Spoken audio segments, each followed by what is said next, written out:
First thing in the morning, Mike and I were at the Boise airport. We left and headed to Seattle. There our paths diverged. I stocked up on international currency while he went through customs.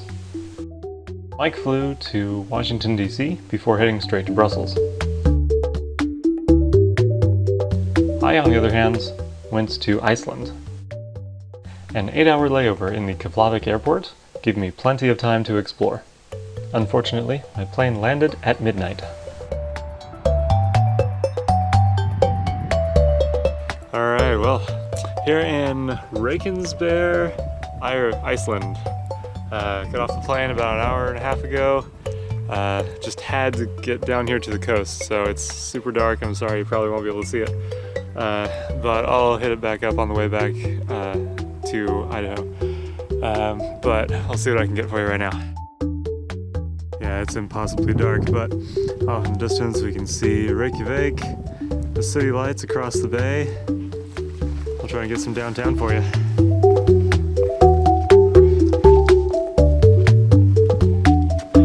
Gotta admit, I'm kind of surprised. There's a lot of activity on the main street. I'll hit that up later, but a couple of bars open, lots of people, pretty awesome. And ooh, I saw this on the website when I was looking, when I was researching. Apparently they light up these hills, nice little cliffside right by the water. I'm gonna have to go see if I can climb.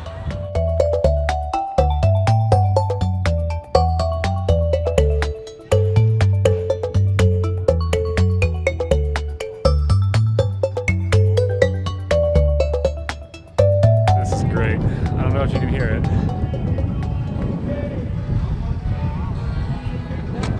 The pub over there is having karaoke, and in the last 5 minutes I have heard Best Days of My Life and Achy Breaky Heart. This place is a lot more American than I thought it would be. Here's a viewpoint up on top of those golden cliffs. Nice view of downtown Reykjanesbær. Looks like I missed a festival of some kind. Still have some carnival rides set up, but came to a bit of a snag. A trail up here, a little caution tape. Didn't come all this way just to stay on the beaten path. Well, I think I found out why you're not supposed to be up here. There's no guardrails. So here's the Golden Cliffs. Visible from anywhere in the city. I guess they just keep them lit with the gateway so you can see where the port is. Straight down to the water. Awesome.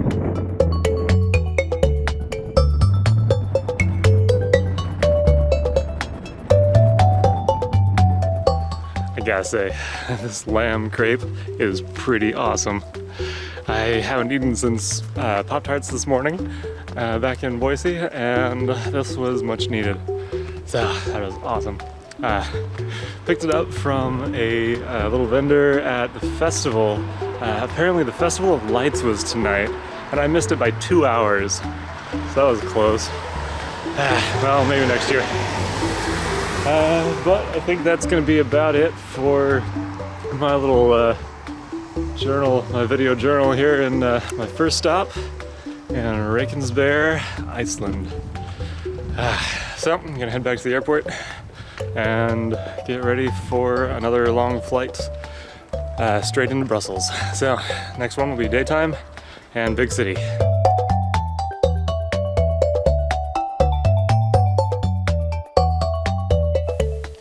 After a 1-hour nap in the airport, it was time to get on the next plane to Belgium.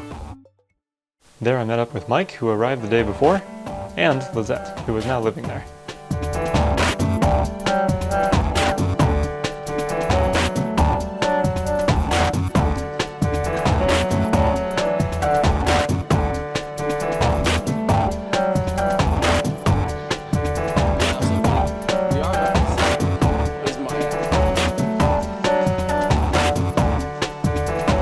So Mike was giving me a rundown of all the important things that have come out of Brussels. Go. Well, roller skates have been in here. Yeah? Set tape has been in here. Yeah? Yeah? We have the flax fibers used to make U.S. currency. Family in Belgium. Nice. Providing those. Other stuff. As Lizette says, the U.S. is so dependent on Belgium. Mega fun? Can we go, Mike? Can we go? Yes. I feel like we're in Judge Dredd right now. The Hall of Justice.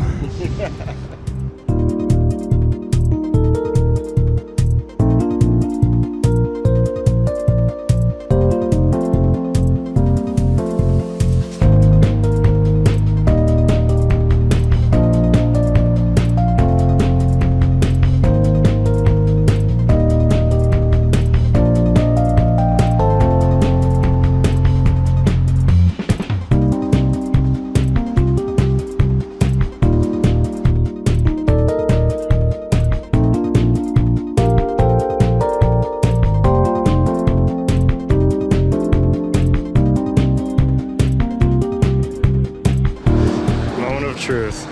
Belgian waffle in Belgium. Yeah. Yeah. Only way to go? Highly recommend it. Awesome. Gotta do it.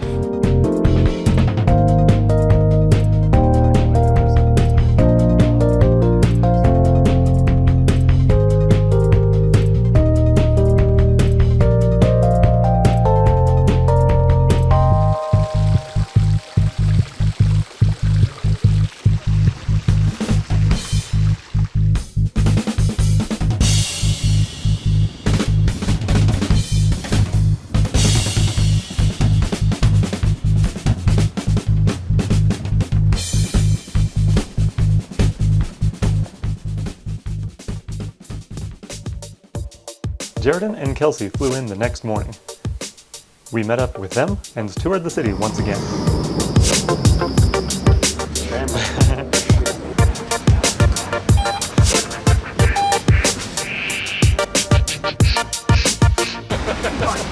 Okay, well, because he was asking about is just the French Quarter, and I'm like, well, it's all pretty, integrated, but French horses. Alright, we're trying to find a bank, but it moved. Interesting.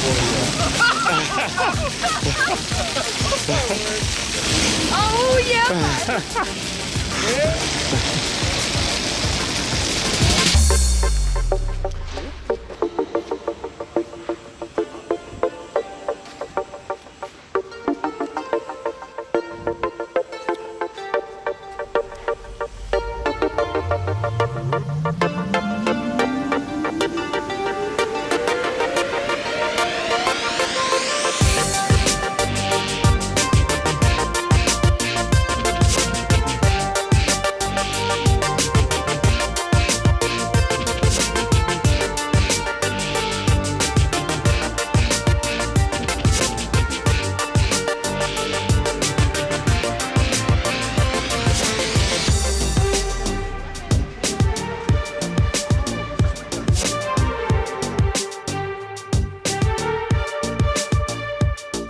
This is Lizette's favorite part of Brussels. Yes. Yes. I don't usually get out of it. As long as you're not trapped, that's what it's for.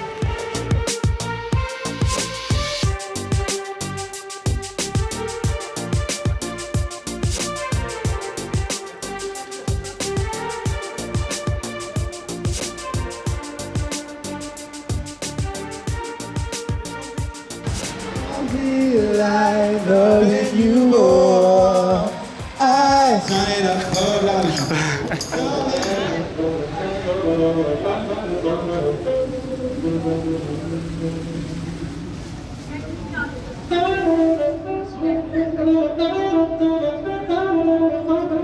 Cheers.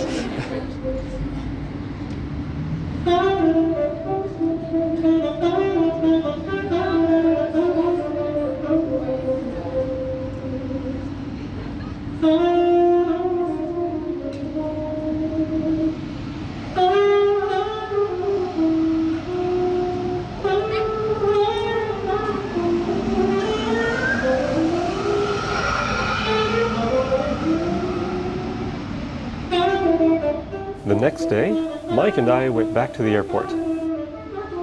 We left Brussels to continue our adventure to Ireland, but an issue with the airline, coupled with a very short layover in London, caused our baggage to not follow us on the same airplane. Arriving in Ireland with nothing but the clothes on our backs, and a rental car waiting for us at the airport, we decided to spend the first evening exploring the city of Cork.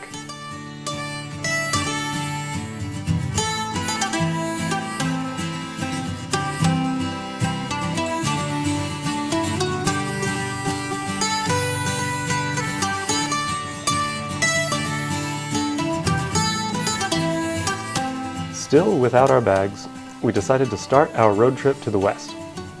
We were going to camp in the region of Kerry, near Portmagee, but we made it as far as Ballyberry Castle and slept in the car. The next morning, our excursion was cancelled due to high seas.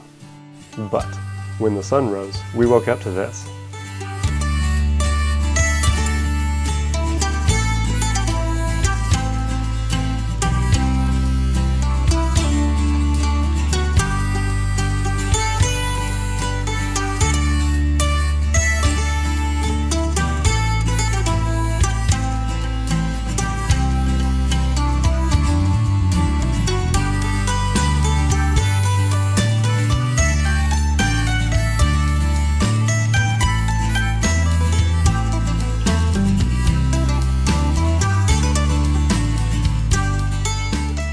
Next, we went down to Portmagee.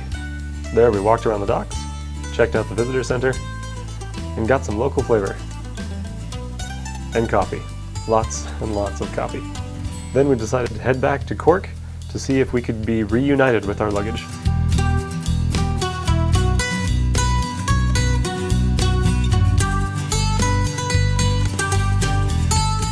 Finally equipped for rain, we explored Desmond Castle to the south, before working our way north to Blarney. There we spent the night.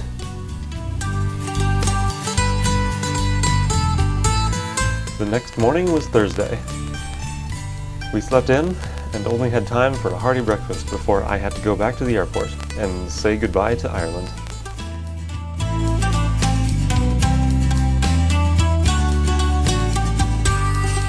I flew back to Brussels and Mike would follow the next day. Jordan and Kelsey welcomed me back, as well as Christina, who arrived that morning. After a trip to the Grand Market for waffles, we called it a night. The next day would be big.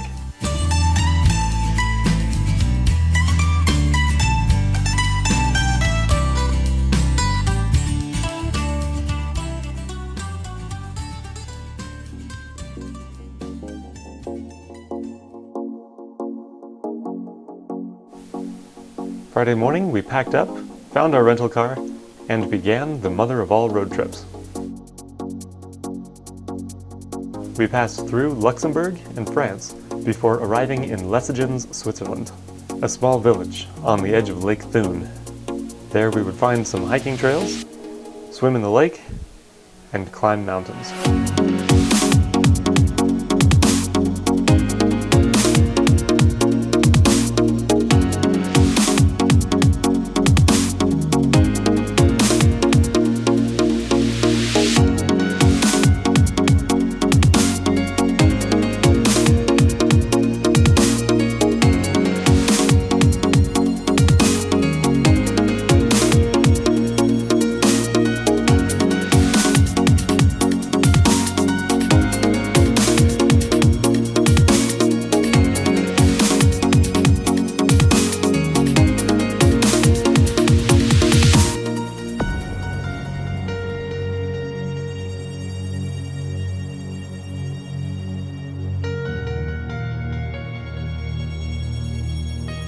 Saturday morning, we drove to Zurich.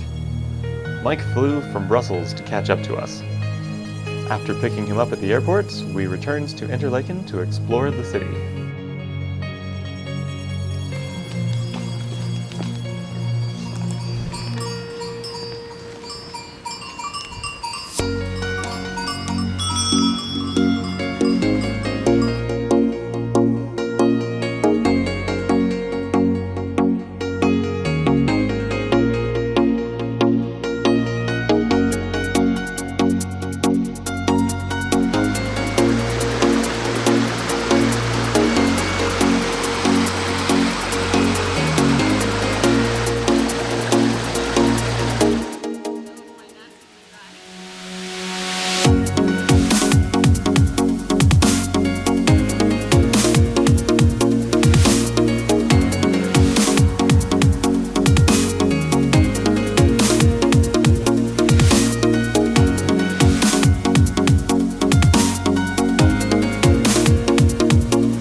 It's a beautiful little shallow dive. And I kept my pin.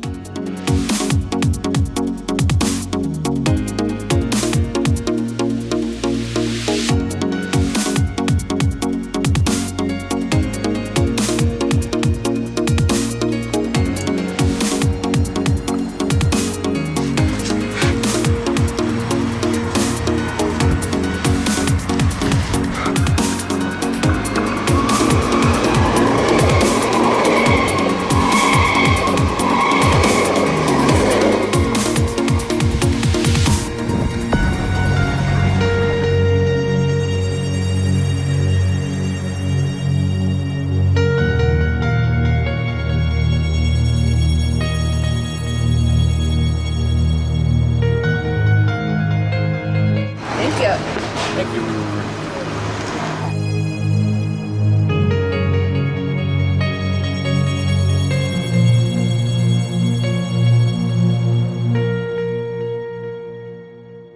The year is 2016. We are in Interlaken, Switzerland. Our good man MJB is MIA. So we have to go find him. Come with us. I think I heard him over this way. Sometimes. Last known sighting here, he had a phone camera zooming around. Sometimes he will respond to knocks. He makes weird sounds in the wilderness, so I'm going to try to summon him.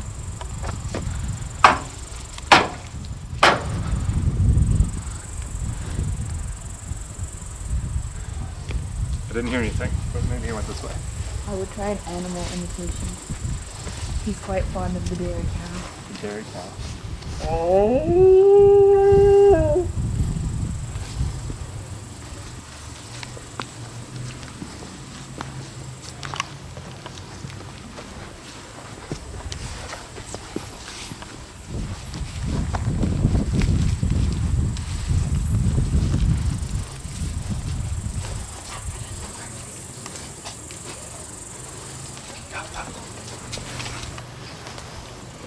You might be able to see just a little bit. He likes to hide in out of focus areas.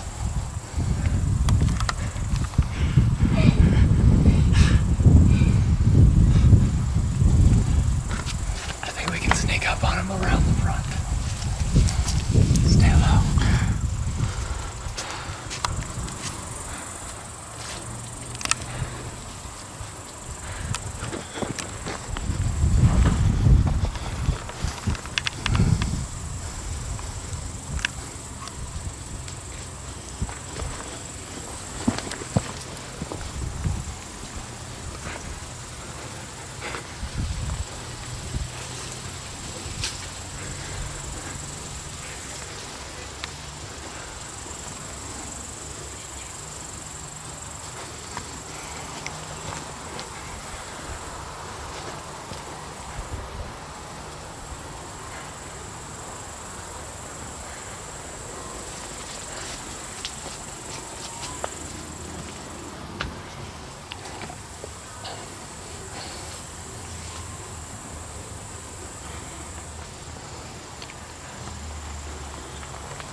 talk to you.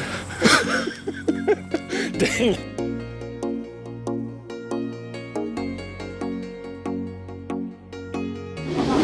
All right, Christina, where are we going today? Up to the Jungfrau. Yeah. Our first stop is Britain. Yeah. Should be about 30 minutes. Pretty excited for the train ride? Yeah, I'm really excited about these windows. Awesome.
Keep going, Dustin. Oh yeah. Yeah. There we go.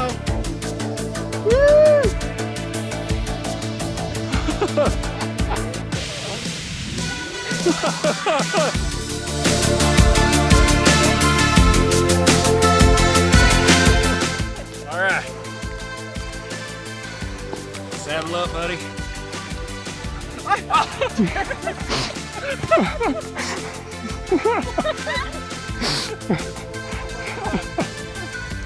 Acrobatics.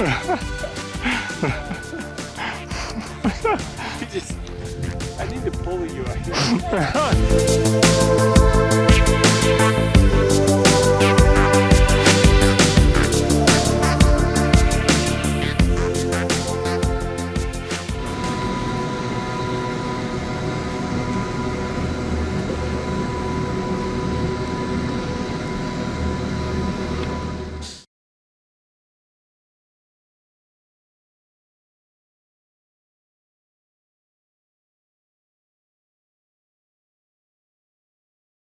After sleeping poorly, thanks to the cat in our loft, we spent most of Monday in the car, driving from Interlaken to Ondolo, Italy, a small village in the Dolomite mountain range.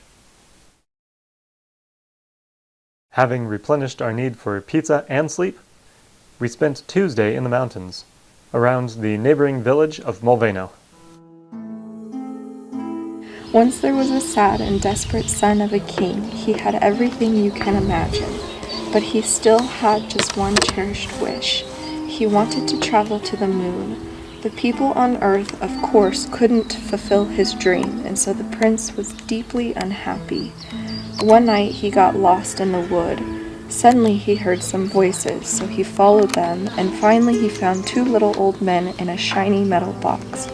How's your coffee?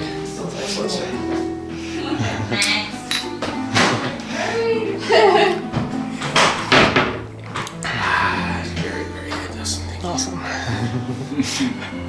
Italians would be proud.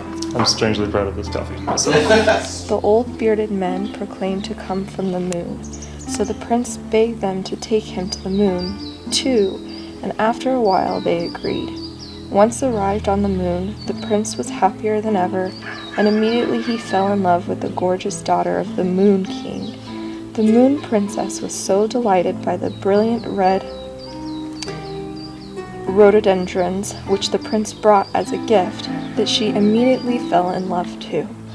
On the moon, you must know, all the flowers were white, just like everything else. First, the prince was thrilled, but then step by step his eyes began to go blind from too much white. He could no longer stay on the moon, and so he took the princess down on the earth. She brought some white flowers as a gift and began to plant them everywhere. The inhabitants were enchanted by the bright, shining color of these flowers, so they called it Edelweiss. Mike, what's going on here? I am Keeps taking the plastic. trying to dry my new socks. My full socks. At the beginning, the Moon Princess liked it to live on Earth, but it didn't take that much until she felt ill. She went back to the moon because she feared that the huge black mountains around her would come closer and mash her. The prince wasn't able to leave her, so he flew to the moon with her again. Just before he went blind, he had to return to Earth, this time without the Moon Princess. Now he was sadder than ever, and so he left all the people and went into the woods, where he met a dwarf in a cave. The dwarf, who appeared to be a king, explained that he was looking for a country to live with his nation, the Solons, and he promised to reward the prince richly if he would grant him a country. The prince told him his story, and the dwarf king assured him to know a solution. And so it was.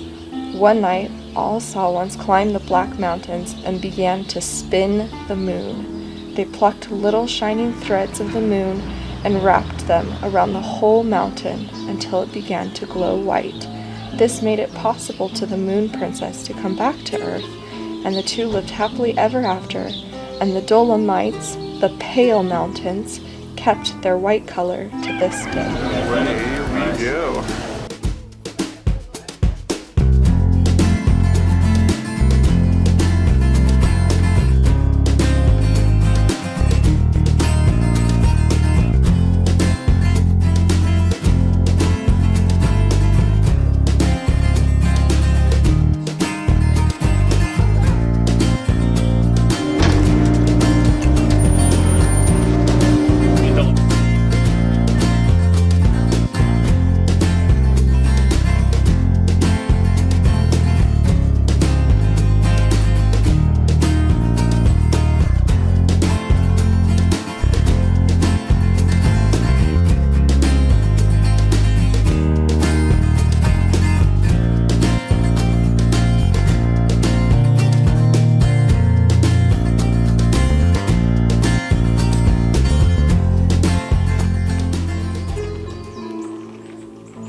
We're in Italy now, in the Moveno region, and once again, Mike has wandered off. So, we are here in the woods, and we need to find him. Any leads, Kelsey? Listen for the carrot noises. Listen for the carrot noises, okay. Let's see.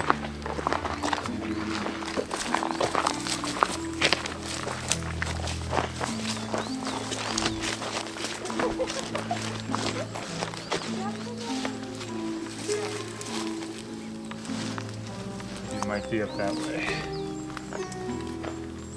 I think I see him. Off in the distance.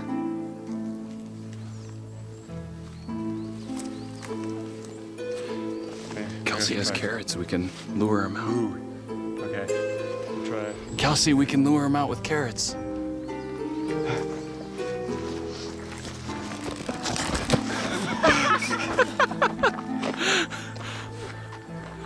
Alright, how should we try and move them out with carrots?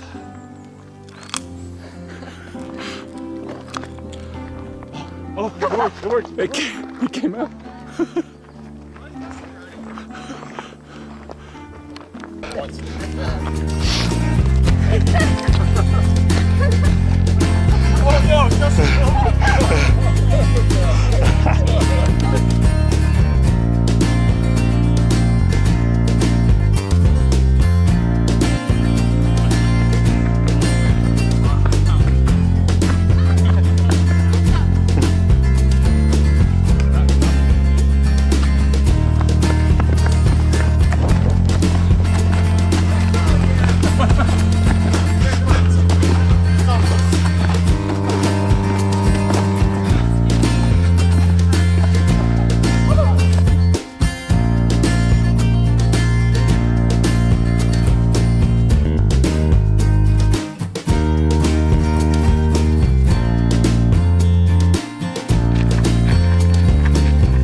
After our morning coffee on Wednesday, we packed up and made the road trip to Venice.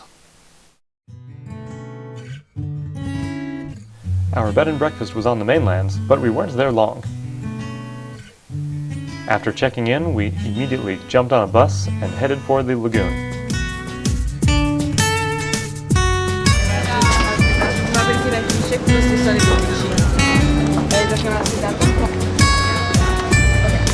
I'm gonna track this with Runkeeper. We just got off the bus here in Venice. Yep, Venezia. Yeah. So, how hot is it here today? Whew. Well, it feels a little bit cooler in the city. Yeah? Yeah, but it's mid-80s. Okay. It could be into the 90s Fahrenheit today. Nice. Yeah. What's on the schedule? Well, we're visiting some historic sites, just drinking in the city. Nice. Fun hours, and yes, exploring. Very cool. Same old. Alright. Do you recall why Venice seems to mean to the sea? Because I honestly don't. No, I do not. Okay. Maybe we have a resident trivia Okay. aficionado, Christina, who we can stay. Yeah. Go to Austria, Germany, and beyond. We'll figure it out. Christina, the lower part of their buildings they're closed down, and they have to open up in the higher levels of their buildings because the water level gets too high these days. Because of climate change? That's what they say, yeah. Oh, so it's just flooding just because the oceans are rising? Right. Okay.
That night, Christina left our company by train. She continued through Germany to meet up with other friends. But our travels took us west to Slovenia.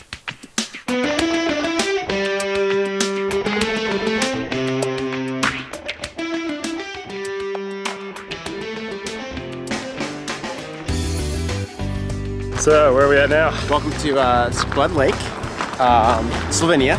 We're going to the islands with a very old pagan temple on it that converted itself to Christianity a couple hundred years ago.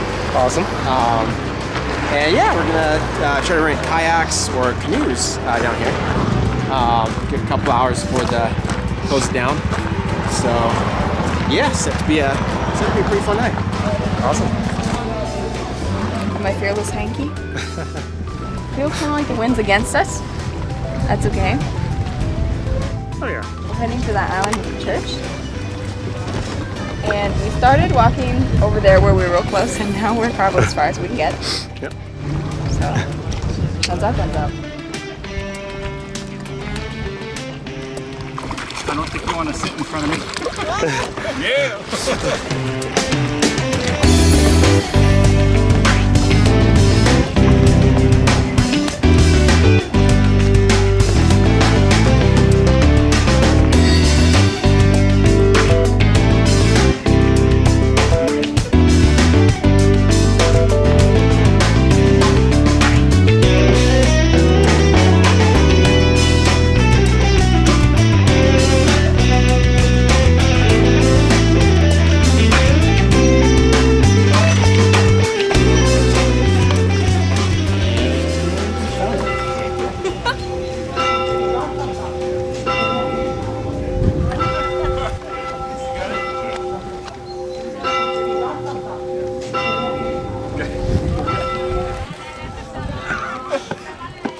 Gotta do 6, 8, 9, 10, 12.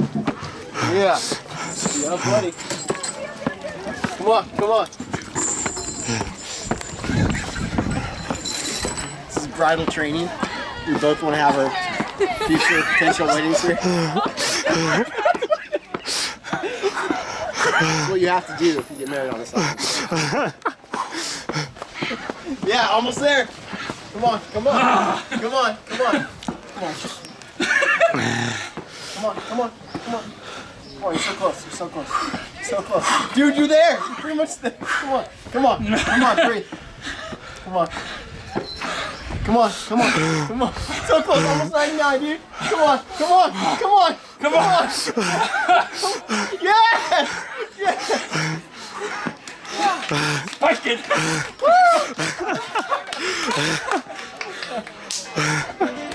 How do you feel, Mike, after having been carried up that? Pretty good. Pretty meaningful. Ready to be married now. Not to me, just in general.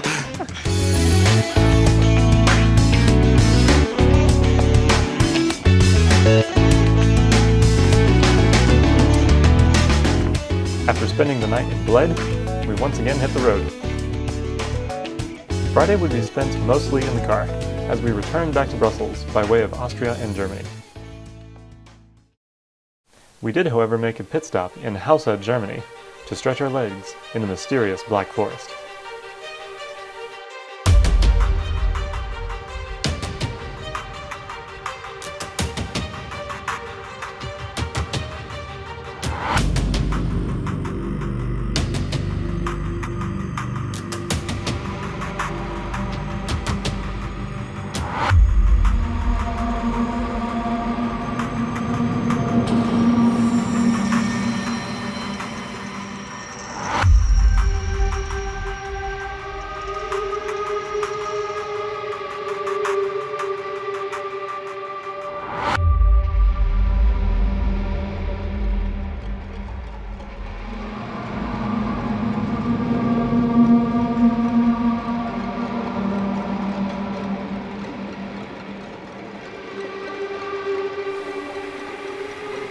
After logging nearly 2,000 miles on our rental car, we finally rolled back into Brussels at 2 in the morning on Saturday, our last full day in Europe as a group. Okay, so we have found our way into the Brussels city sewer system. And once again, we have lost. Not exactly sure where it went. Hopefully not down that way.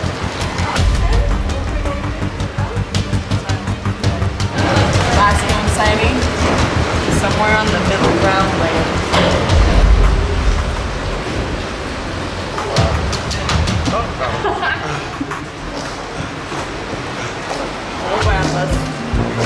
We thought she got lost in the poo tubes. We were across it. That's fun. Like, there's a ladder you should go climb up it. It's amazing. That is kind of a crappy tour though. Yeah, Mike, go check out the ladder, dude. I don't even want to walk. We've all climbed up at once. So Guys, why did I dress up today? I don't believe it. I don't believe it. No way. Hey, we should go for runs. Order of the Brussels mustache. How did you and the stash feel to have stumbled upon such a wonderful event? We're honored, Yeah? quite frankly. This day and event, my honor.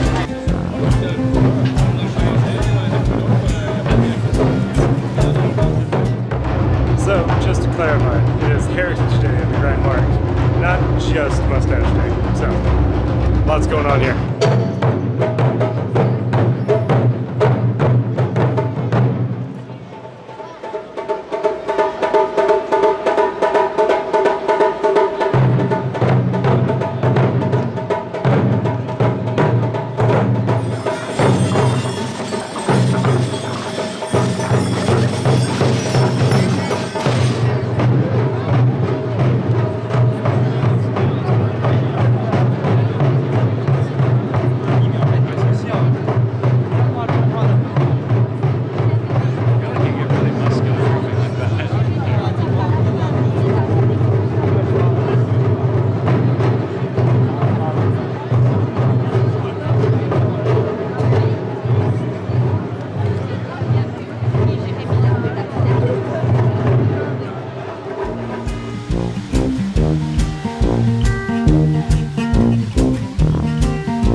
And so, all things must come to an end.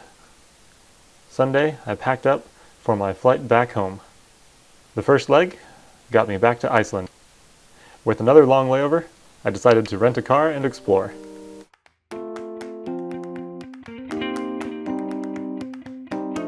Driving through Reykjavik, I headed for Mount Esja.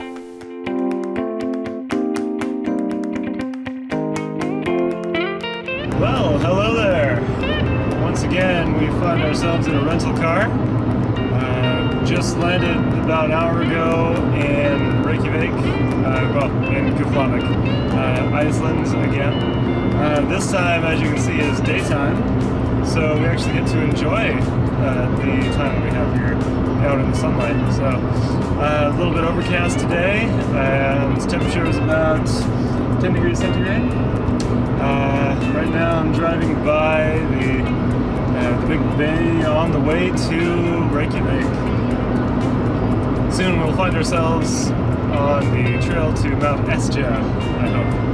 And that should be about a 4-hour hike or so to the summit and back. And then if I'll get enough time, I'm gonna go find a lighthouse out close to the airport in Keflavik, so on the Rakensberg Peninsula.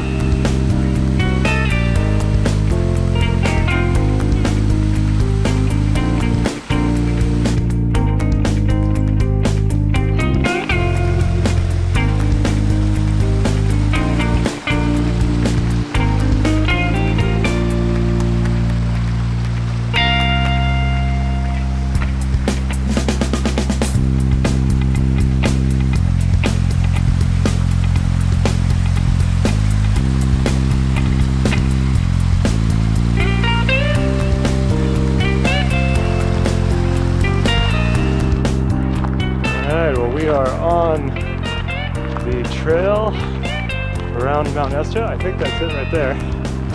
From what I hear, it's a 4-hour hike to the top, but I'm not exactly sure where the top is. So, come with me as we explore.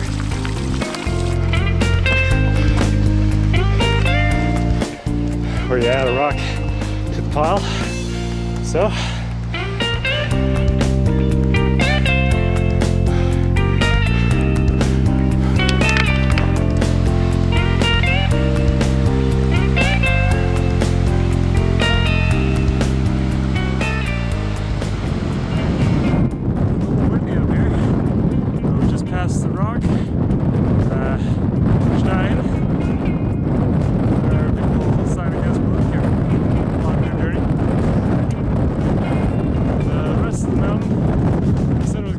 scramble. So hopefully it's not too hard. Almost there.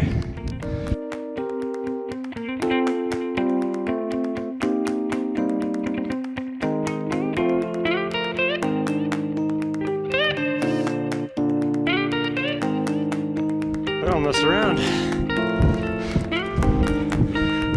Going up.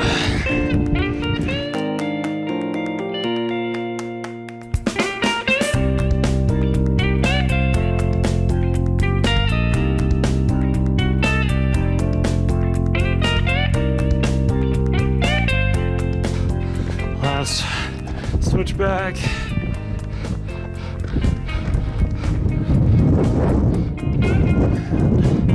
Monument.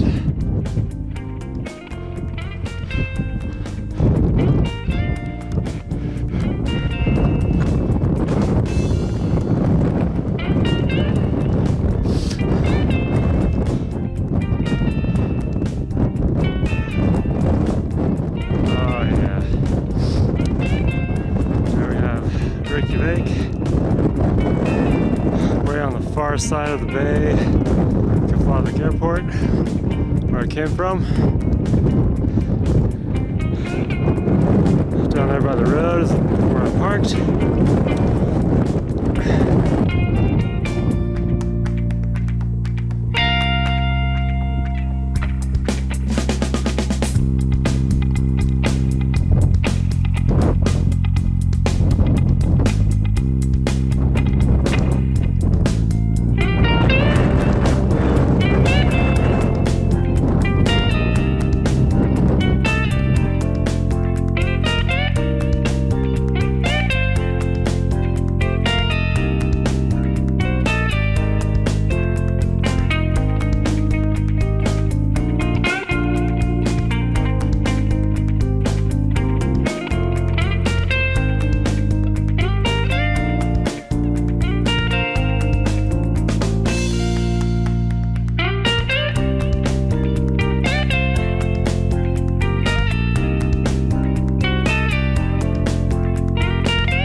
After the stopover in Iceland, the next leg took me back to Seattle, where going through customs cost me a connection, but it afforded me an extra nap before flying home all the way.